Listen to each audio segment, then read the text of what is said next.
নবী সাল্লাল্লাহু আলাইহি ওয়াসাল্লাম, আল্লাহ রাসূল সাল্লাল্লাহু আলাইহি ওয়াসাল্লাম চারটা আমল কখনো ছাড়েন না, সব সময় এই আমলগুলো ধরে রাখতেন।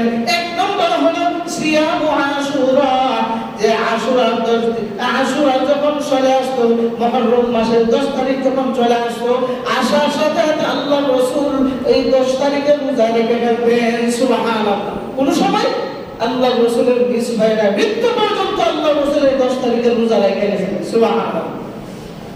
দুই নম্বর হলো ওয়াল আশারা, জিলহজ মাসের প্রথম 10 দিনের মধ্যে 9টা যে রোজা আছে, 9টা রোজা আল্লাহ রাসূল কখনো ছাড়তেন না। সুবহানাল্লাহ। এই 9টা রোজা আল্লাহ রাসূল সব সময় রোজা রাখতেন। 3 নম্বর হলো ওয়া সালাতাতুন আইয়ামিন কুল্লি শাহরিন, আল্লাহ রাসূলের স্ত্রী আম্মা জান হাফসা রাদিয়াল্লাহু তাআলা আনহা বলেন যে প্রত্যেক আরবি মাসের 13, 14, 15 এই 3 তারিখে আল্লাহ রাসূল সব সময় রোজা রাখতেন। সুবহানাল্লাহ। এই 3 রোজাকে আইয়ামে বীজের রোজা বলা হয়। কি বলা হয়? আইয়ামে বীজের রোজা বলা হয়। এই রোজাগুলো আল্লাহ রাসূল মৃত্যু পর্যন্ত আমল করে গেছেন। এই 3টা আমল কখনো ছাড়তেন না। 4 নম্বর হলো আম্মা জান হাফসা রাদিয়াল্লাহু তাআলা আনহা বলেন যে 4 নম্বর হলো ওয়া রাকাতাইনি ক্বাবলা সালাতিল গাদা, যে ফজরের নামাজের পূর্বে 2 রাকাত সুন্নাত আমরা পড়ি কি বলি না? এটা হলো সুন্নাতে মুআক্কাদা। যদি কেউ না পড়ে গুনাহগার হবে, সত্য গুনাহগার হবে, কবিরা গুনাহ হবে। পড়াই লাগবে, বাধ্যতামূলক, এটা পড়াই লাগবে। তো আল্লাহ রাসূল সাল্লাল্লাহু আলাইহি ওয়াসাল্লাম এই ফজরের নামাজের 2 রাকাত পূর্বে 2 রাকাত যে সুন্নাত আছে, এই 2 রাকাত সুন্নাত আল্লাহ রাসূল কখনো ছাড়তেন না। এখানে একটা আমল আছে, আপনারা যদি বলেন অবশ্যই লাভবান্বিত হবেন।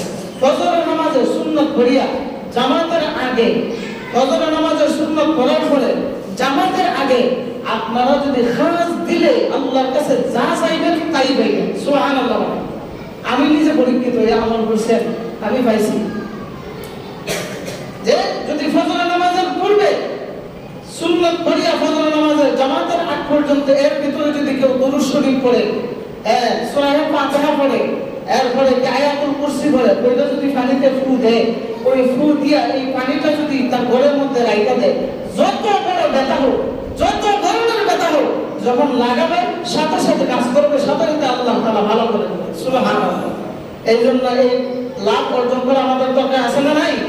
অনেক সময় তো হুজুরেরা দূর থাকে, এখন দেখা যায় পানি ভরা আনতে কি করবো, আপনি একটু পানি ভরা রাইখা দেন, এভাবে হইয়া সুন্নতের আগে দরুদ শরীফ 11 বার পড়বেন, আয়াতুল কুরসি 3 বার পড়বেন, সূরা ফাতিহা 7 বার পড়বেন, কইরা ফু দিবেন, রাইখা দিবেন। যে কোনো ব্যথা ইনশাআল্লাহ লাগাইবেন, দেখবেন অটোমেটিক ভালো হয়ে যাবে। সুবহানাল্লাহ।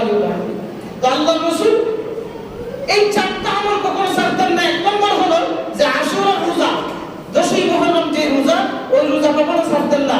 2 নম্বর হলো জিলহজ মাসের প্রথম 10 দিনের মধ্যে যে 9টি রোজা আছে, আল্লাহ রাসূল কখনো ছাড়তেন না। 3 নম্বর প্রতি আরবি মাসের 13, 14, 15 নম্বর দিন সব সময় রোজা রাখতেন, কখনো ছাড়তেন না। 4 নম্বর হলো ফজরের নামাজের ফরজের পূর্বে যে 2 রাকাত সুন্নাত আছে, এই 2 রাকাত সুন্নাত এই আমল আল্লাহ রাসূলের 4টা আমল কখনো ছাড়তেন না। সুবহানাল্লাহ। আমরা এই 4 আমল ধরে রাখতে পারবো তো ইনশাআল্লাহ? পারবো তো ইনশাআল্লাহ? এটা কিন্তু কোনো কঠিন ব্যাপার না, সহজে ইনশাআল্লাহ ধরে রাখার চেষ্টা করবো ইনশাআল্লাহ। আল্লাহ তাআলা সবাইকে তৌফিক দান করুন, বলে আমিন। 4 নম্বর মুহররম মাসের রোজার ফজিলত হযরত আবু হুরায়রা রাদিয়াল্লাহু তাআলা আনহু থেকে বর্ণিত, আল্লাহর রাসূল বলেন, আন আবি হুরায়রা রাদিয়াল্লাহু তাআলা আনহু قال قال رسول الله صلى الله عليه وسلم افضل الصيام بعد رمضان شهر الله المحرم। আগে বলেন সুবহানাল্লাহ।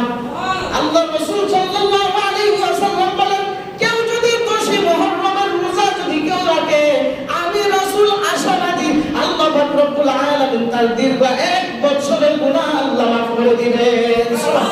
আল্লাহর রাসূল যদি তার উম্মতের জন্য কোনো কিছু আশা করেন, বলেন আল্লাহ কি কখনো ফিরায় দেয়? আল্লাহ কি ফিরায় দেয়? তাহলে আমরা আমাদের পুরোপুরি ঈমান একই বিশ্বাস হয়ে গেল যে আমরা যদি 10ই মুহররম যদি রোজা রাখি, অবশ্যই আল্লাহ তাআলা আমাদেরকে দীর্ঘ 1 বছরের গুনাহ আল্লাহ মাফ করে দিবেন। সুবহানাল্লাহ। এইজন্য এই দিন রোজা রাখার চেষ্টা করব ইনশাআল্লাহ। এরপরে আল্লাহ রাসূল বলেন, আফজালুস সালাতি মাফরুদা। আল্লাহ রাসূল বলেন যে রমজানের রোজার পরে সবচেয়ে গুরুত্বপূর্ণ রোজা হলো মুহররম মাসের রোজা। সুবহানাল্লাহ সুবহানাল্লাহ বলেন। সবচেয়ে গুরুত্বপূর্ণ রোজা কোন রোজা? মুহররম মাসের রোজা, 10 মুহররম মাসের এই রোজা। আর এরপরে বলেন ওয়াক্তুস সালাতি বা'দা সালাতিল মাফরুদা। আল্লাহ রাসূল বলেন ফরজ নামাজের পরে সবচেয়ে উত্তম নামাজ হলো কিয়ামুল লাইল, তাহাজ্জুদের নামাজ। সুবহানাল্লাহ। সবচেয়ে ফরজ নামাজের পরে, অর্থাৎ যে সমস্ত ওয়াক্তগুলোতে আল্লাহ ফরজ নামাজ দিয়েছেন, এই ফরজ নামাজ ব্যতীত আবার দেখেন ফরজ নামাজ বাদ দিয়ে হলে তাহাজ্জুদ তো ছুটতেন না। ফরজটা আগে আলাদা করা লাগবে। ফরজ পরে তাহাজ্জুদ হলো এটা এমন একটা নামাজ আল্লাহর সাথে সম্পর্ক অতি দ্রুত সৃষ্টি হয়। সুবহানাল্লাহ। কেউ যদি তাহাজ্জুদের নামাজ পড়িয়া যদি আল্লাহর কাছে চায়, আল্লাহ কখনো ফিরায় দেয় না। সুবহানাল্লাহ বলবেন না? সুবহানাল্লাহ বলেন না? সুবহানাল্লাহ। এখন কেন ঈমান তো দুর্বল। সুবহানাল্লাহ বলতে পারবে না, গান তো করে সব বাইরিব, আর সুবহানাল্লাহ বলবে না। আর একটা সুবহানাল্লাহ যদি কোনো মুমিন বলে, আল্লাহ তাআলা সাথে সাথে জান্নাতে তার জন্য গাছ লাগিয়ে দেয়। সুবহানাল্লাহ। এই যে আবার বলছেন, আবার গাছ লাগছে। কেউ যদি একবার আল্লাহু আকবার বলে, ঈমান এবং বিশ্বাস নিয়ে, সাথে সাথে তার জন্য আসমানের সমস্ত দরজাগুলো খুলে দেওয়া হয়। সুবহানাল্লাহ। এই জন্য মুসলমান মসজিদ উত্তম জায়গার মধ্যে এসব উত্তম কথা বলতে বহিরামি করে। তো আল্লাহ আপনারা দিবেন। আপনি আল্লাহর কাছে চাইতে গিয়া, আল্লাহর নাম উচ্চারণ করতে গিয়া, আল্লাহ জান্নাতি ফলের গাছ চাইতে গিয়া যদি বহিরামি করেন, ভাইবেন না, ঘুমাই যাবেন। তো বলছিলাম যে সবচেয়ে ফরজ নামাজের পরে উত্তম নামাজ হলো কিয়ামুল লাইল, তাহাজ্জুদের নামাজ। আর এই তাহাজ্জুদের নামাজ যদি কেউ পড়ে, পড়ার কারণে আল্লাহ পাক রব্বুল আলামিনের সাথে তার গভীর সম্পর্ক সৃষ্টি হয়। গভীর সম্পর্ক যখন সৃষ্টি হয়ে যায়, বান্দা যখন কোনো মুসিবতের মধ্যে পড়ে, শুধু এভাবেই বলবে, আল্লাহ আমি মুসিবতে পড়ছি, আমাকে একটু উদ্ধার করে দাও না। আল্লাহ তাআলা কুদরতিভাবে তাকে সাহায্য করে। সুবহানাল্লাহ। এই জন্য তাহাজ্জুদের গুরুত্ব আছে না নাই? আল্লাহ আমাদেরকে তৌফিক দেন, বলেন আমিন। 5 নম্বর 10 মুহররমের রোজা রাখার ফজিলত। হযরত আবু কাতাদা রাদিয়াল্লাহু তাআলা আনহু বলেন, قال رسول الله صلى الله عليه وسلم صيام يوم عاشوراء احتسب على الله ان يكفر السنه التي قبله। আল্লাহর রাসূল বলেন 10 মুহররম যদি কেউ রোজা রাখে, রোজা রাখার কারণে আল্লাহ পাক রব্বুল আলামিন তাকে এক বছরের গুনাহ আল্লাহ মাফ করে দেয়। এইজন্য 10 মুহররম রোজা রাখলে সওয়াব আছে না নাই?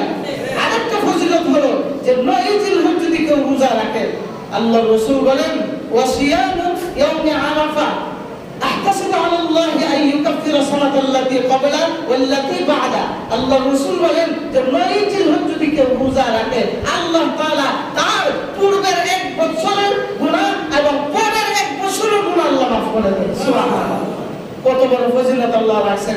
1 বছরের ভিতরে কত রঙের, কত ঢঙ্গের, কত কবিরা, কত সগীরা গুনাহ আমরা কইরা পয়সা আছে।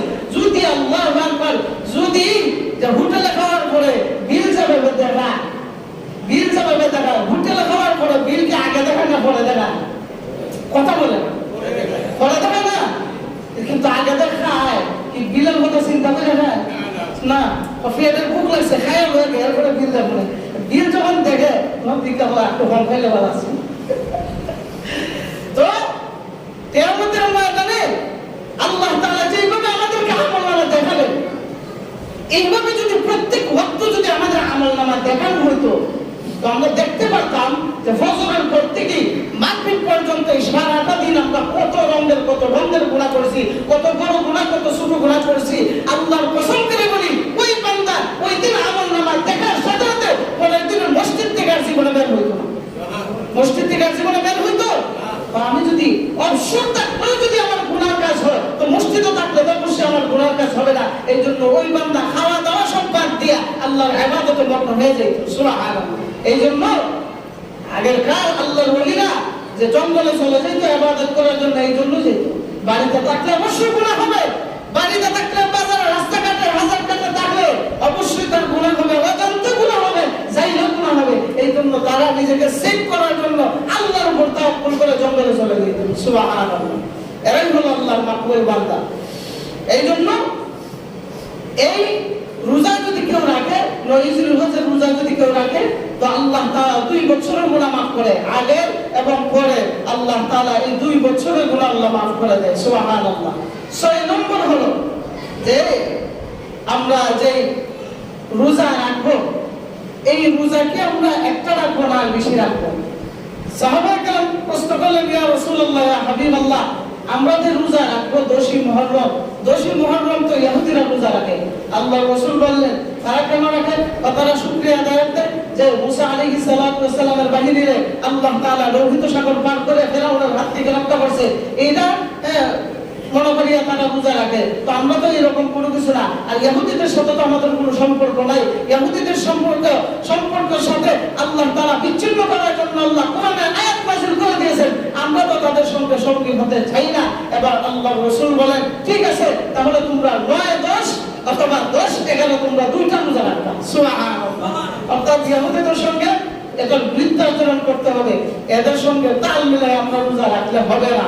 আল্লাহ পাক রব্বুল আলামিন আমাদেরকে 10ই মুহররমের ফজিলত অর্জন করার তৌফিক আল্লাহ তাআলা দান করুন। সবাই বলি আমিন।